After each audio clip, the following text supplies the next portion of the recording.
Hi everyone, मैं प्रिया और अपने चैनल पर आप सभी का स्वागत करती हूँ। चलिए, तो आज की वीडियो फिर से महाभारत की कथा की ओर। तो देखिए, आज हम जानेंगे इस वीडियो के माध्यम से कि रणभूमि में घायल कर्ण ने कृष्ण ने ली परीक्षा और वहां पे अर्जुन भी हो गए थे नतमस्तक। क्या आप जानते हैं कि वो कथा कौन सी है?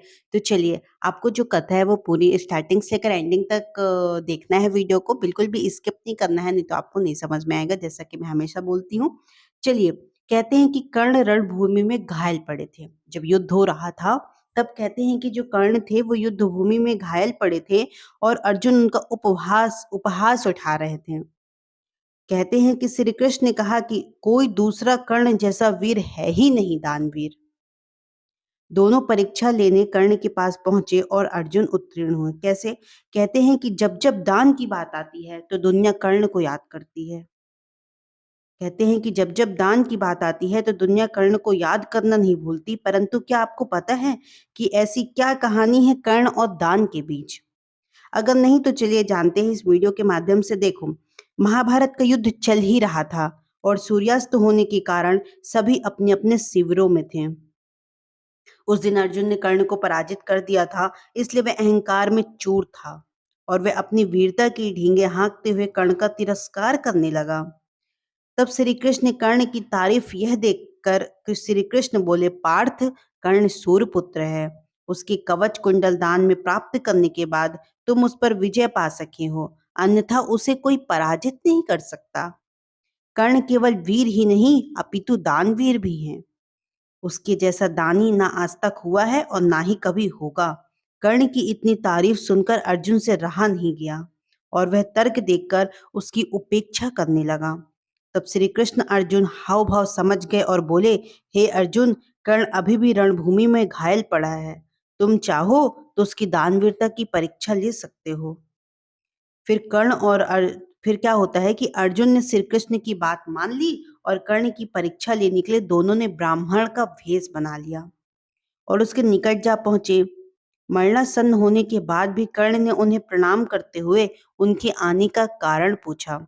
तब हमारे भगवान श्री कृष्ण ने कहा कि हे राजन, हम यहाँ भिक्षा लेने आए हैं, कृपया हमारी इच्छा पूर्ण करें। कर्ण थोड़ा ही चक्कर बोले कि हे भूदेव, मैं रण क्षेत्र में घायल पड़ा मृत्यु का इंतजार कर रहा हूँ। मेरी सारी सेना भी मारी जा चुकी है। मैं आपको भला क्या दे सकता हूँ? तब श्री कृष्ण बोले, राजन, अब हम खाली हाथ भी लौटना होगा। परंतु अगर हम खाली हाथ लौटे तो हमारी खूब बदनामी होगी। लोग आपको धर्महीन राजा के रूप में याद करेंगे। ऐसी स्थिति में कर्ण ने श्री कृष्ण को दिया दान। तभी कर्ण बोले, ठहरिए भूदेव, मुझे बदनामी का भय नहीं, लेकिन मैं धर्म विहीन होकर मरना नहीं चाहता। तो मैं आपकी इच्छा जरूर पूरी करूंगा। निकट ही पड़े एक पाषाण से कर्ण अपने दो दांत तोड़ते हुए बोला, मैंने सर्वदा सोने का दान ही किया है, इसलिए आप इन स्वर्ण से बने दांतों को स्वीकार करें। तब श्री कृष्ण बोले, राजन, हम ये स्वर्ण स्वीकार नहीं करेंगे क्योंकि यह जूठा भी है और इस पर खून भी लगा है। तब कर्ण घिसटते हुए अपने धनुष तक गए और उस पर बाण चढ़ाकर गंगा को याद किया। तत्पश्चात बाण जो था वो भूमि पर मारा और भूमि पर बाण लगते ही वहां से गंगा की तेज धारा निकलने लगी। कर्ण ने उस धारा में दांतों को साफ किया और उन्हें देते हुए कहा कि हे देव, यह वह स्वर्ण जूठा नहीं अपितु शुद्ध है, कृपया इसे ग्रहण करने की कृपा करें। अर्जुन और श्री कृष्ण अपने वास्तविक रूप में आ गए और यह देख कर्ण भावुक हो गए। तब श्री कृष्ण ने उन्हें आशीर्वाद देते हुए कहा कि कर्ण, जब तक यह पृथ्वी रहेगी तब तक तुम दानवीरता का गुणगान हर ओर किया जाएगा। तुम्हारी यह बाण गंगा युगों युगों तक तुम्हारे ही गुणगान करती रहेगी और तुम मोक्ष को प्राप्त करोगे। यह पूरी लीला देखकर अर्जुन भी कर्ण के समक्ष नतमस्तक हो जाते हैं। फिर वो हमारे भगवान श्री कृष्ण से कर्ण कहते हैं कि हे कृष्ण,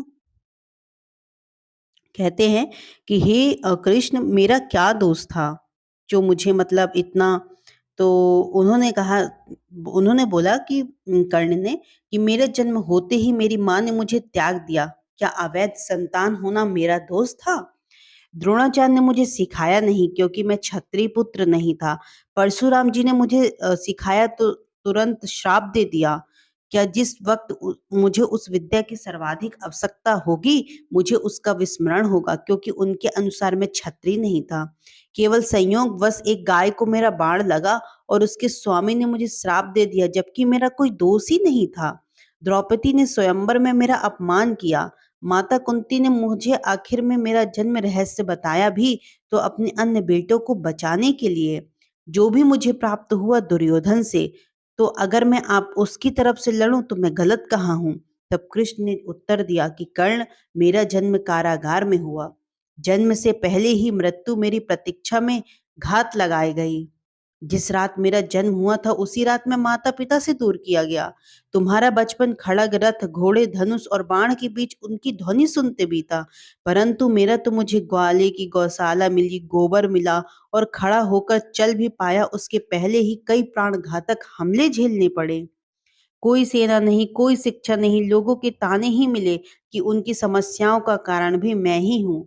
तुम्हारे गुरु जब तुम्हारे शौर्य की तारीफ कर रहे थे, तो मुझे उस उम्र में कोई शिक्षा भी नहीं थी।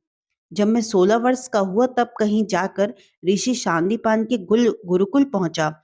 तुम अपनी पसंद की कन्या से विवाह कर सके। जिस कन्या से मैंने प्रेम किया, वो मुझे मिली ही नहीं, और उनसे विवाह करना पड़ा जिससे मेरी चाहत थी, या जिनको मैंने राक्षसों से बचाया था।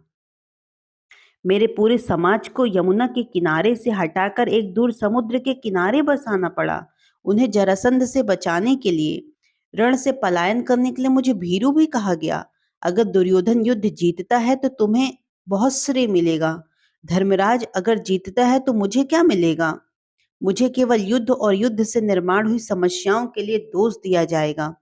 एक बात का स्मरण रहे कर्ण, हर किसी को जिंदगी चुनौतियां देती हैं। जिंदगी किसी के भी साथ न्याय नहीं करती। दुर्योधन ने अन्याय का सामना किया है, तो युधिष्ठिर ने भी अन्याय भोगता है। लेकिन सत्य धर्म क्या है, यह तुम जानते हो। कोई बात नहीं, अगर कितना ही अपमान हो,